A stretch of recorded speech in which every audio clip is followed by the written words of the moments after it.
Thank you. Thank you very much.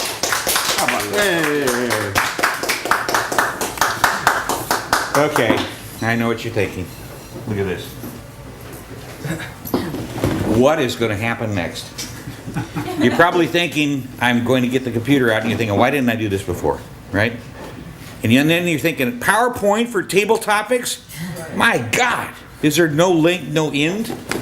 Okay, well, I got something different for you today.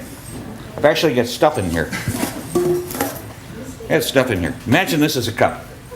Does it look like a cup to you? Sure. I got it from the zoo. This is for elephant urine samples. Okay. Now, I got a question for you. Allie, does this look full to you? Yes. Okay, it's full of balls, right? Hey, look at this. Somebody's already paying for this speech. I'm a paid speaker. All right. I'm not through. No. I'm not through. This is table topics. Settle down. Settle down. You make me nervous. Okay. Now you think that there's no extra space in this cup, right? Well, what about if I shake something like this in there? And give a little rattle around. That's amazing. Would you regard this as being full? Yes, that is full. That's full. Wrong. There's one other level we can put in here. Let's make believe this is sand rather than plant fertilizer. Okay. We have to visualize a little bit. Okay. Now, yeah, it's a good color scheme here. Now, would you agree that this is full? No. Carter. Yes, it's getting there. I had to prep these people. It's getting there? Why did you ad lib like that?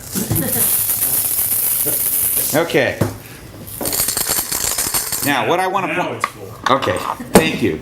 What I want to point out to you, see we're counting full up the neck here? That's full, right there. What I want to point out to you is that life is a little bit like this little analogy that I shared with you here. There's big things, these balls that I put in here that are really significant and important to you. They're really big, major parts of your life. They're your relationships. They're your favorite project. They're the book that you're writing. They're your beloved other. They're your good friends. They're your children, your parents, you know, things that are really, really important to you. Those are the balls. But imagine this. What if you filled up your cup here with sand first? Then how many balls have you got room for? None. So essentially, what you have to do is in the order of things, you have to put the balls in first, and then the significant other things, which might be the pebbles, and then you let the sand fill up the interspecies between things, right? Grammarian? Who's grammarian today? Do you like that interspecies? You better write that down. Yeah. Okay. All right. So what I want to do is I want to ask a couple of questions of people. Okay? And I'll remember these questions because I had them written down, but I can't find my note. Number one, I would like somebody to tell me, and I'll tell you who that somebody is in just a minute here, what kind of balls that you have in your life and how many that you don't have in your life that you wish you did because they're displaced by sand. And that will be Dave DeRay. Nice.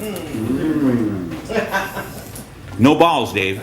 Hey, thank you, fellow table topics master, fellow Toastmasters, honored guests.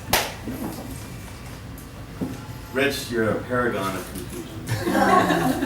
But to answer your question, I juggle a lot of balls in my life. I juggle quite a few, and I can't imagine dropping any one of them at any time.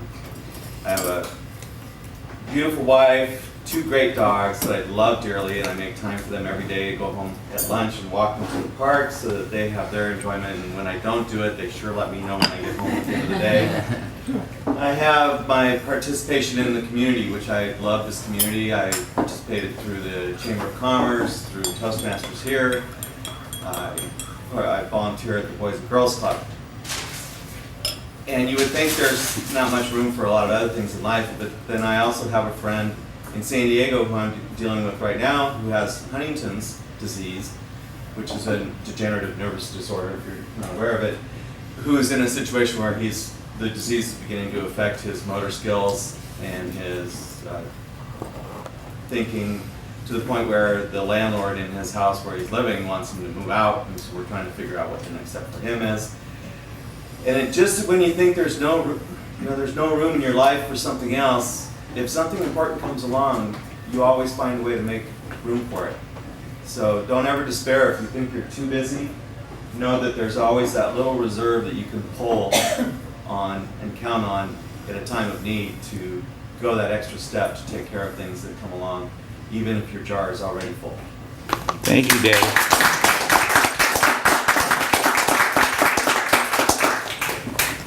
And in Dave's case, I think what he does is he just keeps getting a bigger jar. You go from 19 to 21 hours of awake per day, right? In order to deal with all these things? Okay, now I would like somebody to talk with me about sand. What kind of sand, what kind of grit can fill up your life and prevent you from doing things that are really, really important? Gwen? I'm speaking today. Ah, you're safe then. Nancy Weiss. What is the sand in your life that prevents you from having more balls?